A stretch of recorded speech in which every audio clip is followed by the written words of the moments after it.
Bonjour Gérard. Une, Bonjour. vidéo une question qui a été envoyée par quelqu'un qui a suivi a priori un stage avec toi. Alors, qui se pose des questions sur les phénomènes d'hydromorphisme et d'anaérobiose. Donc, il demande pour lui éclairer sa lanterne. Voici ses questions. À quoi pourrait être dû le phénomène d'hydromorphisme? Donc on peut soit éventuellement tu réponds d'abord à cette première question et je te poserai Oui, les oui, suivantes oui. en allant? On va les prendre une par une, oui. D'accord. Alors, il y a, le phénomène d'hydromorphisme pur et dur, hein, je dirais au sens propre du terme, qui est l'excès d'eau dans le sol. Et quand il y a un excès d'eau dans le sol, ça chasse l'air, donc il n'y a plus d'oxygène dans le sol. Donc ce sont les micro-organismes anaérobies qui prennent le relais des aérobies qui disparaissent, manque d'air, et, qui vont amener des transformations qu'on expliquera tout à l'heure dans le sol, qu'on appelle l'hydromorphisme. Mais ça, c'est uniquement donc dans les zones humides ou dans des zones très arrosées, qui étaient tout au moins jusqu'à présent très arrosées, comme la Bretagne ou le Pays Basque. Et puis, dans les zones aussi où on fait des excès d'irrigation. Donc, on peut faire aussi des hydromorphismes par excès d'irrigation. Et puis après, il y a les autres hydromorphismes qui sont des phénomènes qui ne sont pas forcément dus à l'eau, mais qui ont les mêmes conséquences sur les micro-organismes, sur les éléments, sur la matière organique et sur les éléments fertilisants du sol. Donc, ces hydromorphismes que j'appelle moi les hydromorphismes induits par les pratiques agricoles, qui ne sont pas au sens propre du terme hydromorphisme, mais qui ont les mêmes conséquences, les mêmes phénomènes, les mêmes conséquences, les mêmes résultats. Alors, il y en a un flagrant un peu partout, c'est que malgré qu'on est en période d'année très sèche et très chaude, mais peut-être même à cause de ça, on a tendance de plus en plus à travailler le sol quand il est mouillé. Parce qu'on attend qu'il pleuve pour labourer, on attend qu'il pleuve pour semer, pour travailler le sol. Et alors là, c'est catastrophique, hein, parce que chaque fois qu'on travaille un sol quand il est humide, hop, on le fait rentrer dans ce phénomène d'hydromorphisme. Deuxième cas de figure, c'est l'enfouissement de matière organique à plus de 5 cm de profondeur. Donc là, pareil, on va mettre cette matière organique en décomposition anaérobie et donc ça va provoquer ces phénomènes d'hydromorphisme. Ok. Troisième chose, c'est les semelles de labour. Même résultat. Les surpâturages, même résultat. Alors si c'est du surpâturage en période de pluie, eh ben, c'est encore pire. Et puis il y a une chose aujourd'hui qui provoque énormément d'hydromorphisme induit. Alors là, il n'y a pas une goutte d'eau en jeu, là. C'est vu qu'on a des remontées de pH, déjà, à cause de l'augmentation de la température, à cause du réchauffement climatique, eh bien, c'est de mettre des amendements calciques.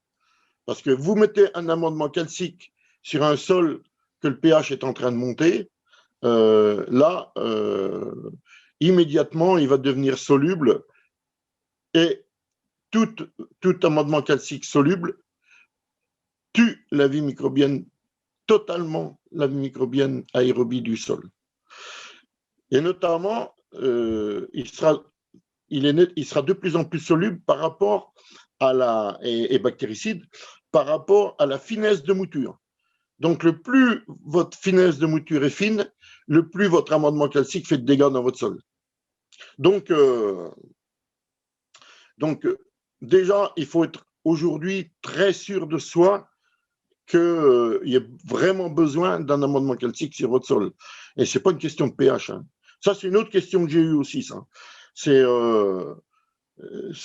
une personne qui disait que, ah bah oui, mais comme ils avaient des pH bas, ils voulaient mettre des amendements calciques. Non, on ne met pas des amendements calciques parce qu'on a un pH bas. Ça sert strictement à rien, quoi. on met les amendements calciques s'il y a une carence en calcium, s'il y a vraiment besoin de calcium ou si on veut faire une culture exigeante en calcium. On ne met pas d'amendement calcique en raison du pH. Une petite question, juste comme ça au passage. Euh, Moi, je vois toujours en campagne régulièrement, je ne sais plus exactement d'ailleurs à quelle période, mais le chaulage qui se fait avec, moi, avec les. Septembre-octobre, ils sont en train de le faire. Là. C'est ça. Et Ouais. donc ça, de toute façon, c'était déjà, il me semble, pas super. Moi, qu'est-ce que tu aurais à dire là-dessus? Ah Est-ce que ben, t'as... alors, déjà, le chaulage, il n'est pas bon parce que les particules sont trop fines, justement. Il faudrait chauler, mais à la limite, chauler entre guillemets, hein, c'est apporter du calcium, c'est pas chauler, mais apporter du calcium non soluble qui va, qui va pas être bactéricide, qui va pas perturber la vie microbienne du sol. Quoi. Mm, mm. Il me semble Donc, que tu m'avais parlé de style sable de rivière, sable calcaire de rivière, quelque chose comme voilà. ça. Ben, non, mais du sable calcaire, par contre, hein, pas du Mm. sable siliceux. Quoi. Oui, bah, ou des coquilles d'huîtres, ou du merle, mais juste concassé, quoi. Ou du carbonate de calcium de carrière, hein, mais juste concassé, pas moulu fin. Il ne faudrait pas qu'il y ait de particules qui soient inférieures à 1 mm de diamètre. D'accord. Il ne faut pas de poudre. Pas de poudre. Il faut du granulat, pas de poudre. D'accord. Quand tu dis, parce que bon, si on commence à mettre des particules, le sable de souvenir, le sable de base, on est en 2, ça dépend, en 1,20 ou en 2,20. 20, ça va peut-être faire beaucoup comme granulométrie.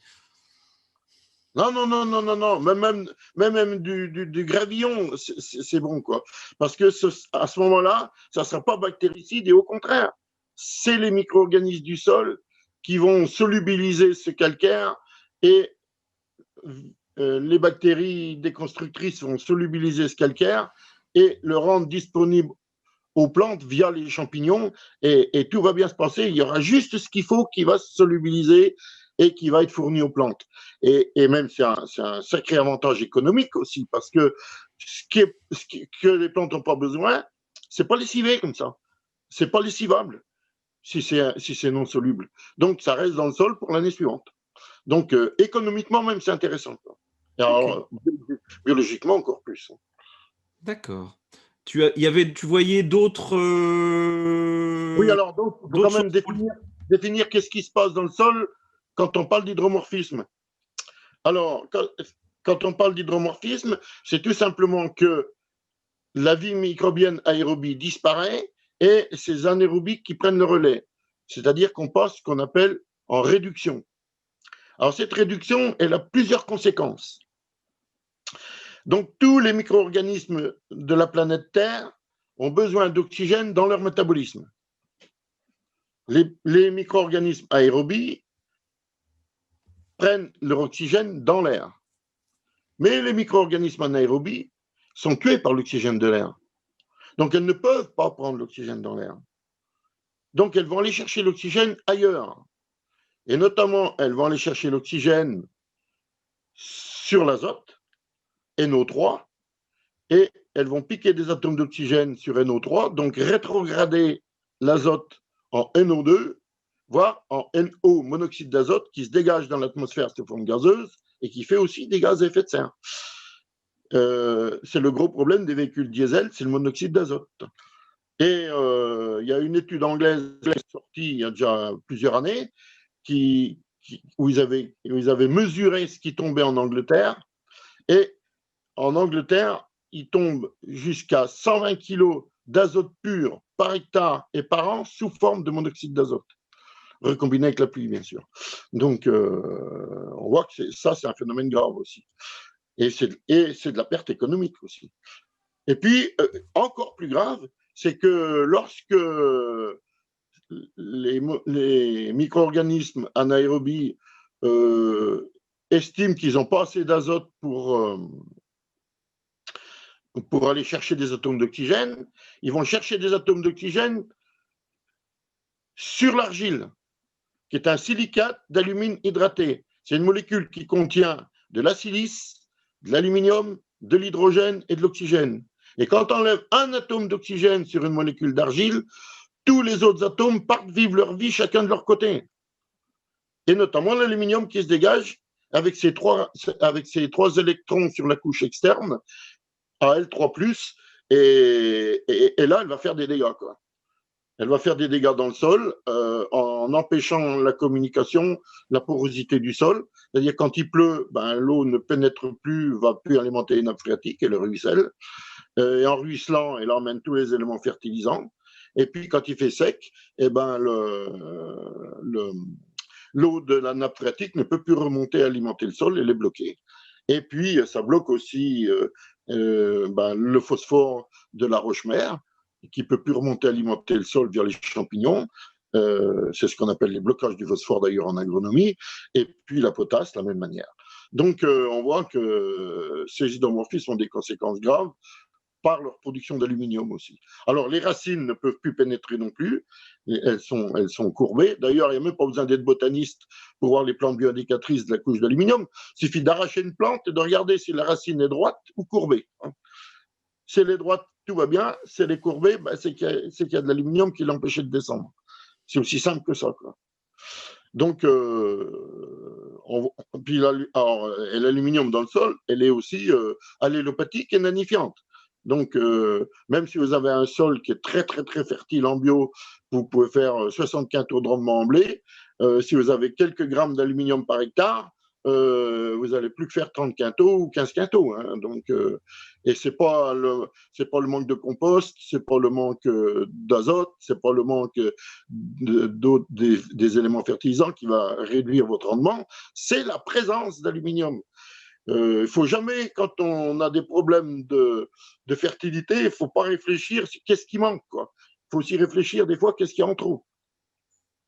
Et ça, les hydromorphismes vont mettre des choses en trop. Puis en plus, les hydromorphismes, donc, ils vont faire changer le fer d'état. Le fer va passer de fer oxydé à fer réduit, Fe3+ à Fe2+. Et ça aussi, c'est très mauvais pour la vie du sol, c'est très mauvais pour la fertilité. Ok. Donc on voit les hydromorphismes, c'est pas rien. Hein. Ben non, de toute façon, c'est juste. Alors, par contre, bon, tu as répondu à qu'est-ce que ça provoque en gros sur les êtres vivants du sol et qu'est-ce que ça provoque dans le sol.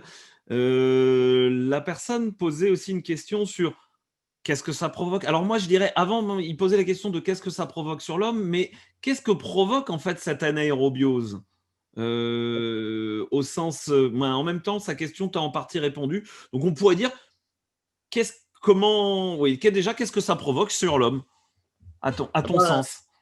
Alors, ça provoque obligatoirement des choses sur l'homme puisqu'il est en bout de chaîne, lui. Donc, l'aluminium ionique, Al3+, elle cherche, comme tous les éléments ioniques, à aller s'accrocher quelque part. Et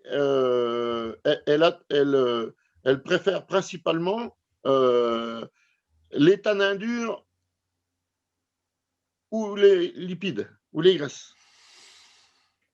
Et donc, cet aluminium qui va se retrouver dans l'herbe, va se retrouver aussi dans les légumes ou dans les céréales, si on fait des céréales. Mais bon, à des doses quand même pas très importantes. Par contre, si cette herbe elle est mangée par une vache, une chèvre ou une brebis pour faire du lait, pour faire du fromage, là les ruminants concentrent par 10. C'est-à-dire que là, il y aura déjà beaucoup plus d'aluminium dans le fromage, dans le lait ou dans le fromage. Et puis, si c'est des animaux à viande qui consomment cette herbe, c'est la même chose. La vache, il lui faut 10 kg d'herbe pour faire 1 kg de viande. Donc, elle va se retrouver avec des concentrations beaucoup plus importantes dans la viande aussi. Et chez l'homme, ben, elle va aller détruire plus ou moins les phospholipides, qui sont les molécules constitutives de l'enveloppe graisseuse des neurones qu'on appelle la myéline, et vont faire des trous dans la myéline. Et donc, ça fait des trous dans la myéline. Au mieux, s'ils ne sont pas trop importants, ça provoque des accidents de la route, parce que l'influx nerveux, au lieu de mettre 0,3 secondes pour aller du cerveau au pied qui appuie sur le frein, elle met 3 secondes. Donc là, vous avez le temps d'écraser le gamin qui court derrière le ballon. Et si ça s'aggrave encore, ben on va avoir carrément des maladies de dégénérescence nerveuse, comme la sclérose en plaques ou la maladie d'Alzheimer ou Parkinson. Est-ce que c'est des choses qui ont été, pour le moment, on va dire, observées? Est-ce que le lien a été fait officiellement dans les études? Ou est-ce que Le c'est... lien a pas été... Alors, le lien a été fait officiellement dans les études, mais pas avec l'aluminium alimentaire, on n'en parle pas de celle-là, avec l'aluminium des casseroles ou avec l'aluminium des vaccins. Mais à mon avis, on chope encore plus d'aluminium par l'alimentation que par les casseroles. Bon. Parce que normalement, dans les casseroles, elle n'est pas sous forme ionique, elle est quand même sous forme métal, quoi. Ok. Bon, les papillotes, peut-être qu'il peut y avoir du ionique dedans, parce que surtout si on a mis du citron à l'intérieur de la papillote, là, ça va aussi dissoudre l'aluminium. Hein. C'est le petit problème des belles patibiotes de poisson avec du citron dedans. Ou bon, ça peut être très bon, mais finalement, à y réfléchir. Ouais, Alors, allez, il restait, bon, sachant que sur les liens entre aluminium et maladies dégénérescentes, il semblerait qu'il y ait encore des petites choses à prouver strictement scientifiquement. Mais bon, ah bah, en tout cas, c'est une possibilité.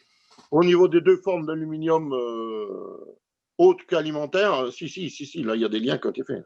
Bon. Comment le carbone réussirait-il à réparer ces dysfonctionnements?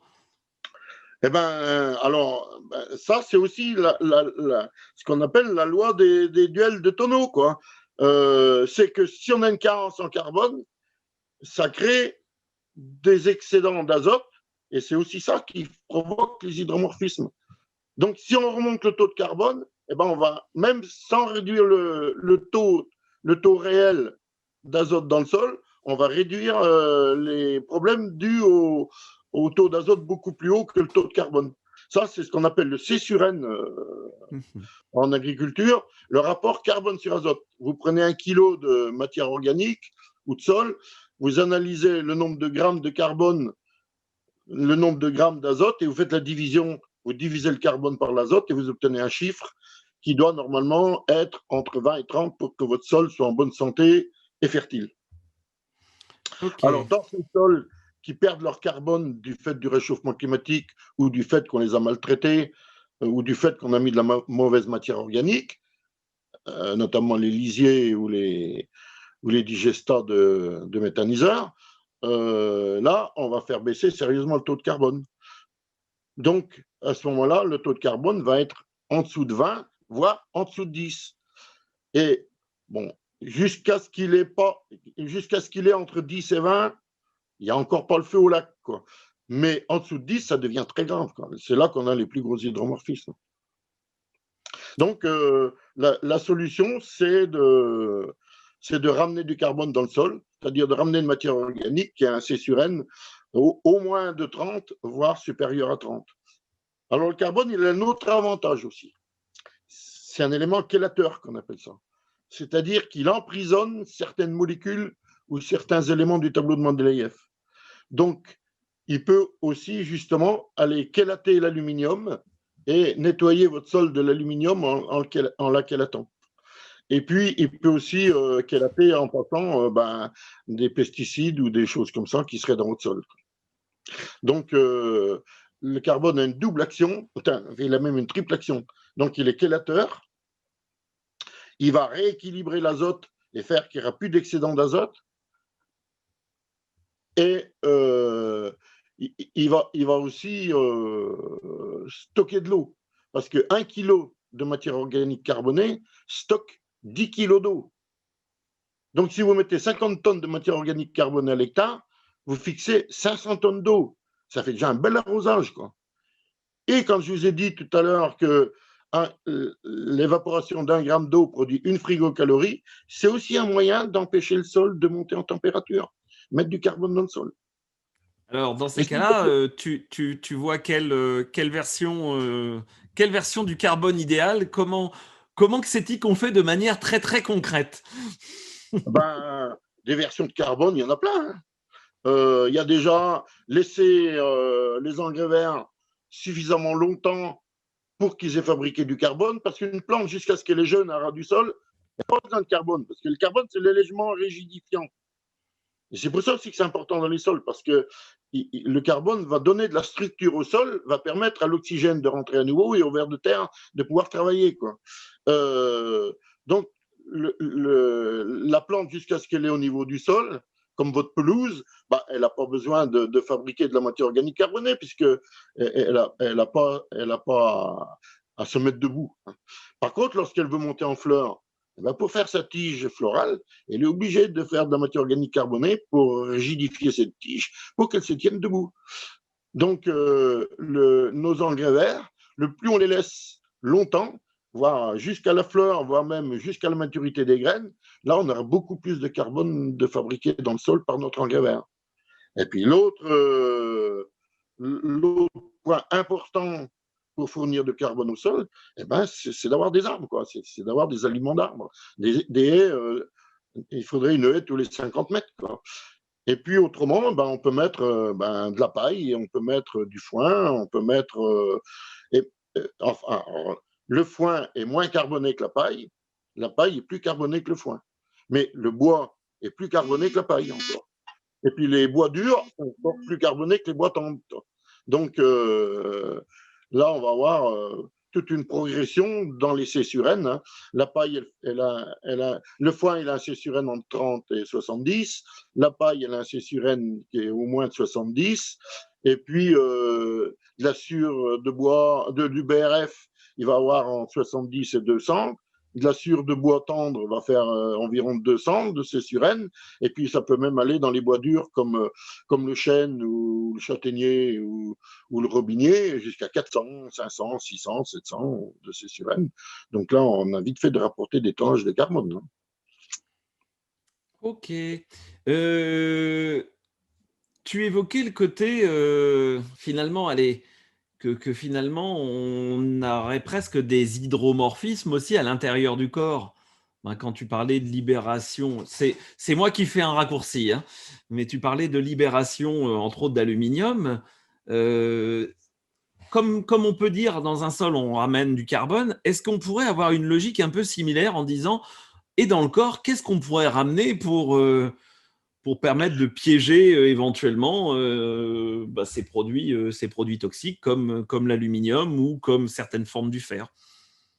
Est-ce que ce lien peut avoir un intérêt ou est-ce qu'il se fait plutôt en disant on Alors, rééquilibre le sol, qui rééquilibre les aliments, qui vont rééquilibrer l'humain? tout à fait. Hein, n'importe comment. Le meilleur moyen de ne pas avoir de déchets, c'est de ne pas en produire, quoi. Donc, le meilleur moyen de ne pas être intoxiqué à l'aluminium, bah, c'est de ne pas avoir d'aluminium dans le sol, comme ça on n'a pas d'aluminium dans les aliments. Hein. Ça, c'est clair. Mais il y a aussi un élément qui chélate, qui est très efficace pour chélater l'aluminium, c'est les tanins durs, type les tanins du vin rouge, ou les tanins du chêne, ou les tanins du châtaignier, voilà. Hein. Donc, on peut aussi, dans le sol, rééquilibrer, faire chélater l'aluminium en mettant, en ramenant du carbone qui contient des tanins durs. Alors, mon BRF, du BRF de chêne ou de châtaignier, ma sûre, de la sûre de chêne ou de châtaignier, quoi. Et puis, dans le corps humain, c'est pareil, on peut prendre soit des produits qui contiennent des tanins comme le vin rouge, soit des macérats glycérinés de chêne ou de châtaignier et qui vont nous ramener des tanins pour calater l'aluminium. D'accord. Bon, sachant que le vin rouge, parfois, selon les quantités d'aluminium, on risque d'arriver à un autre petit problème de dosage toxique, peut-être. Avec modération, toujours. N'importe comment, c'est les excès qui amènent l'aluminium. Donc, il ne faut pas essayer de réduire l'aluminium avec des excès non plus. Il faut toujours rester dans la modération. Bon, d'accord. Bien, merci Gérard pour cette réponse à cette question.